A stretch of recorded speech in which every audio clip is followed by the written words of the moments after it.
Hello, good morning students. आज आदर्श बाल senior उच्च माध्यमिक विद्यालय, जो कि आपका अपना विद्यालय है, में रसायन विज्ञान सब्जेक्ट की हम ऑनलाइन क्लास कक्षा 12 के लिए स्टार्ट कर रहे हैं। काफ़ी समय से लॉकडाउन होने के कारण आपकी क्लासें कंटिन्यू नहीं हो पाई, हमारी स्टडी बाधित रही, जिसके कारण संपूर्ण स्टाफ और ARG ने निर्णय लेते हुए ऑनलाइन क्लासें कंडक्ट करने स्टार्ट किया है। उसी पर्पज़ के अंदर हम आगे बढ़ते हुए सबसे फर्स्ट अध्याय रसायन विज्ञान कक्षा 12 का सबसे फर्स्ट टॉपिक अध्याय फर्स्ट ठोस अवस्था को हम स्टार्ट करते हैं। सबसे पहले आपको ये बता दिया जाए कि किसी भी प्रकार का 12 में कोई भी सिलेबस चेंज नहीं, और इसके सिस्टम जो चलता आ रहा था इतने सालों से उसी तरह से बोर्ड का पैटर्न होगा, उसमें भी कोई चेंजेस नहीं। तो सबसे पहले हम बात करते हैं अध्याय फर्स्ट ठोस अवस्था। यह जो चैप्टर है यह बोर्ड के अंदर इसका अंक विभाजन 3 मार्क्स 3 अंक का रहेगा, जिसमें से 3 क्वेश्चंस आपके generate 1 marks plus 1 marks and plus 1 marks. ठीक है स्टूडेंट्स, अब हम स्टार्ट करते हैं अध्याय फर्स्ट ठोस अवस्था। जैसे नाम से हमें पता चलता है कि ठोस क्या है। जैसे आपको 11th क्लास के अंदर पढ़ाया हुआ है, पदार्थ की 3 अवस्थाएं होती है, ठोस, द्रव, गैस। पदार्थ की कितनी अवस्थाएं होती है? 3 अवस्थाएं होती है। कौन कौन सी? ठोस, द्रव और गैस। गैसों के बारे में हमने 11th क्लास के अंदर गैसों के नियम, वान डेर वाल्स का नियम, आदर्श गैस समीकरण, विभिन्न प्रकार के टॉपिकों का अध्ययन हमने 11th क्लास में गैसों की अवस्थाएं या पदार्थ की अवस्थाओं में हमने उसका अध्ययन किया। इसी तरह से 12th क्लास में ठोस फर्स्ट चैप्टर हमारे सिलेबस में है और सेकंड चैप्टर द्रव मतलब कि विलयन वो हमारे सिलेबस में है। अब आपको बता देते हैं पदार्थ की कितनी अवस्थाएं होती है? 3 अवस्थाएं होती है। कौन कौन सी? ठोस, द्रव और गैस। इसी अवस्थाओं के अंतर्गत हम सबसे पहले किसका अध्ययन करेंगे? ठोसों का वर्गीकरण। अब ठोस होते क्या है? ठोसों में अवयवी कण आपको पता ही है, हमेशा पास होते हैं। ठोसों का आकार हमेशा निश्चित होता है, ठोसों का आयतन हमेशा निश्चित होता है, ठोसों की ज्यामिति हमेशा परफेक्ट, स्थायी, सुसंतुलित होती है। इन्हीं गुणों के आधार पर ठोसों का आकार व आयतन निश्चित होगा, उसका घनत्व अधिक होता है। ये बातें आप सब जानते हो, आपको 11th क्लास में ये सारे टॉपिक्स क्लियर किए हुए। उसी टॉपिक को हम आगे बढ़ाते हुए 12th क्लास का फर्स्ट टॉपिक हम करते हैं ठोसों का वर्गीकरण। ठोसों को किस तरह से हम क्लासिफाइड कर सकते हैं? क्लासिफिकेशन ऑफ सॉलिड, ठोसों का वर्गीकरण।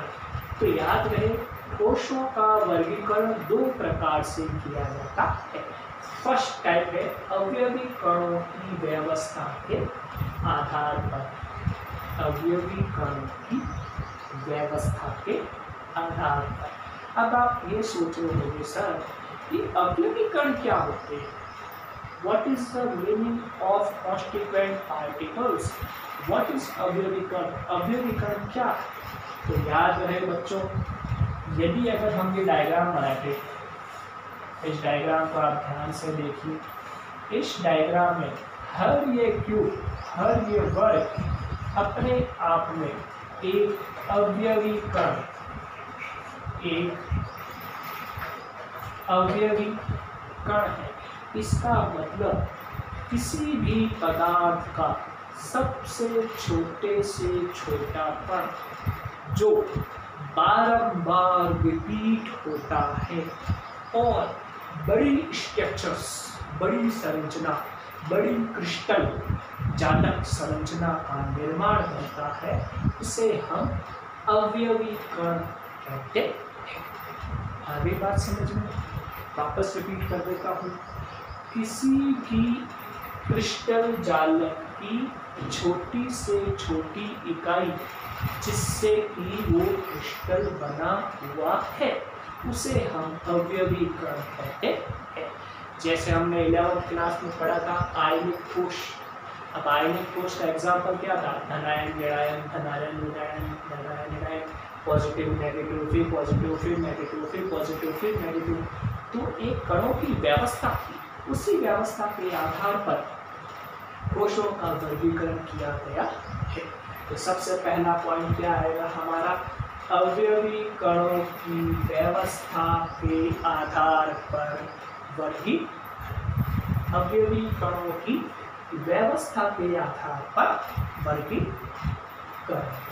Arrangement of constituent particle, it means classification based on arrangement of constituent particles.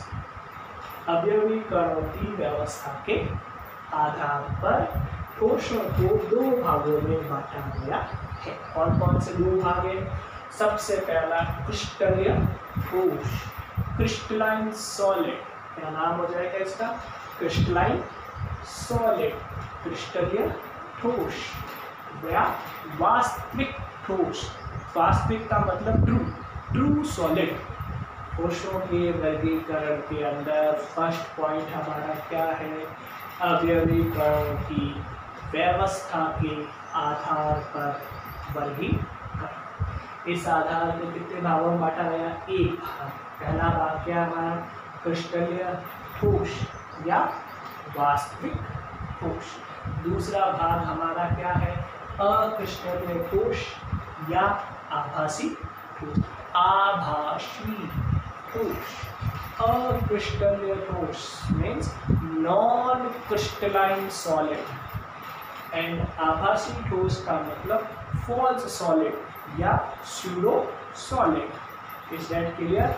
अब अपन वापस बात करते हैं नंबर फर्स्ट पॉइंट के हमारे, क्रिस्टलीय ठोस या वास्तविक ठोस। तो क्रिस्टलीय ठोस क्या होते हैं? ऐसे ठोस जिनमें अवयवी कण। अब आप अवयवी कण तो समझ गए होंगे कि अवयवी कण क्या होते हैं। ये अवयवी कण है सब, और ये सारे अवयवी कण मिलकर एक संरचना का निर्माण कर रहे। वे ठोस जिनमें अवयवी कण निश्चित, याद रहे निश्चित और नियमित, निश्चित और नियमित रूप से व्यवस्थित हो। मतलब किसी भी ठोस में जो अवयवी कण हैं वो एक फिक्स अरेंजमेंट में है, उनका एक रेगुलेशन सिस्टम्स है, एक सिस्टम को फॉलो करते हैं। ऐसे ठोस क्या कहलाते हैं? क्रिस्टलीय ठोस कहलाते हैं। अर्थात ऐसे ठोस जिनमें अवयवी कण निश्चित व नियमित रूप से व्यवस्थित होते। जब अवयवी कण निश्चित और नियमित रूप से व्यवस्थित होंगे तो उनके मध्य जो आकर्षण बल होगा वो हमेशा कैसा होगा? प्रबल। कैसा आकर्षण बल होगा उन्हें? प्रबल अंतर आणविक आकर्षण बल।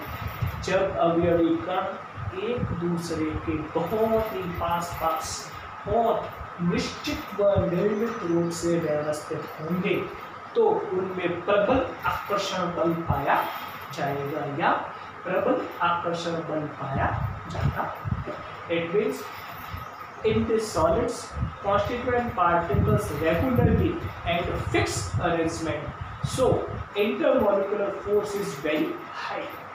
अब बात करते हैं जब अवयवी कण निश्चित और नियमित रूप से व्यवस्थित होंगे तो उनमें प्रबल आकर्षण बल उपस्थित होगा, जिसके कारण इनकी सुसंतुलित और स्थायी ज्यामिति का निर्माण होगा। हम इसमें आसानी से ब्रेक नहीं कर पाएंगे।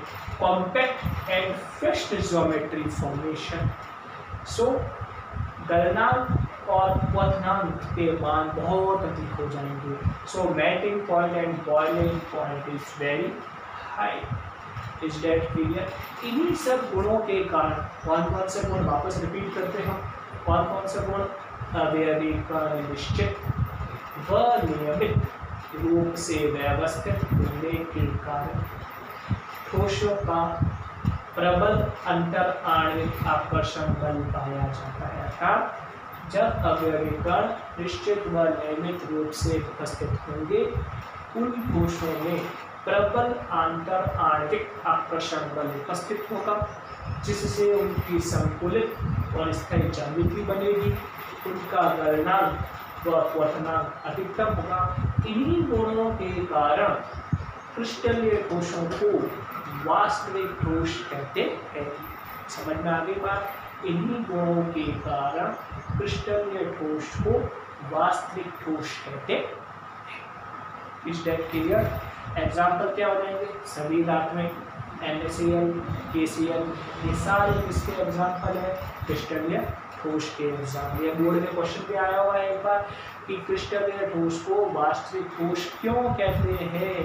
Crystalline solid is called as true solid. By clear? Question क्या आया था? क्रिस्टलीय ठोस को वास्तविक ठोस क्यों कहते हैं? इसमें crystalline solid is called as true solid. Why? तो इसका आंसर क्या हो जाएगा? ये 4 पॉइंट याद रखना। अवयवी कण निश्चित व नियमित रूप से क्या होंगे? व्यवस्थित, जिसके कारण आकर्षण बल कैसा हो जाएगा? प्रबल, जिससे इनकी ज्यामिति कैसी बनेगी? संकुलित और स्थायी ज्यामिति बनेगी, और इनका गलनांक और क्वथनांक क्या हो जाएगा? उच्च या उच्चतम हो जाएगा। इन्हीं कारणों से क्रिस्टलीय ठोस को वास्तविक ठोस कहते हैं। क्लियर? इस वीडियो के अंदर हमने क्या पढ़ा? ठोसों का वर्गीकरण का पहला पॉइंट, अवयवी कणों की व्यवस्था के आधार पर वर्गीकरण के अंतर्गत फर्स्ट पॉइंट क्रिस्टलीय ठोस। अगले वीडियो के अंदर हम क्या पढ़ेंगे? इसी अवयवी कणों की व्यवस्था के आधार पर क्लासिफिकेशन का सेकंड पॉइंट पढ़ेंगे, और क्रिस्टलीय ठोस या आभासी ठोस। याद रहे, यहाँ से जो बोर्ड में क्वेश्चन आता है वो क्वेश्चन 2-3 क्वेश्चन बनते हैं। उन तीनों 2-3 क्वेश्चनों का कॉमन आंसर होगा। पहला क्वेश्चन बनता हो, याद रहे, इस यहाँ से वीडियो को ध्यान से देखें, ध्यान से सुने, ध्यान से समझे। बार बार मैं कह रहा हूँ, वीडियो को ध्यान से देखें, ध्यान से सुने, ध्यान से समझे। 2-3 क्वेश्चन बता रहा हूँ, ये सारे के सारे बोर्ड में आए हुए क्वेश्चंस हैं। सो फर्स्ट क्वेश्चन, क्रिस्टलीय ठोस को वास्तविक ठोस क्यों कहते हैं? Same answer. ये चारों पॉइंट उसके आंसर्स रहेंगे। सेकंड क्वेश्चन बनता है, ठोसों के लिए गलनांक व क्वथनांक, मेल्टिंग पॉइंट और बॉइलिंग पॉइंट हाई होते हैं, क्यों? उसके लिए भी ये तीनों पॉइंट आंसर रहेंगे। यदि अगर क्वेश्चन आता है ठोसों का घनत्व अधिकतम होता है, क्यों? उसके लिए भी ये तीनों पॉइंट आपके आंसर्स रहेंगे। इसलिए फर्स्ट पॉइंट अवयवी कणों के निश्चित व नियमित रूप से व्यवस्था, सेकंड पॉइंट प्रबल अंतर आणविक आकर्षण बल, थर्ड पॉइंट संकुलित व स्थायी ज्यामिति, और फोर्थ पॉइंट गलनांक व क्वथनांक उच्च होते हैं। और थर्ड क्वेश्चन बन सकता है, क्या रीजंस है कि ठोसों में जो स्थायी ज्यामिति का निर्माण होता है? उसका आंसर क्या होगा? अवयवी कणों की निश्चित व नियमित व्यवस्था और प्रबल अंतर आणविक आकर्षण बल उपस्थित होने के कारण। Is that clear? इस वीडियो में हमने ठोसों के वर्गीकरण का फर्स्ट पॉइंट क्रिस्टलीय और ठोस पढ़ा। अगले वीडियो में हम पढ़ेंगे अक्रिस्टलीय ठोस या आभासी ठोस। थैंक यू बेटा।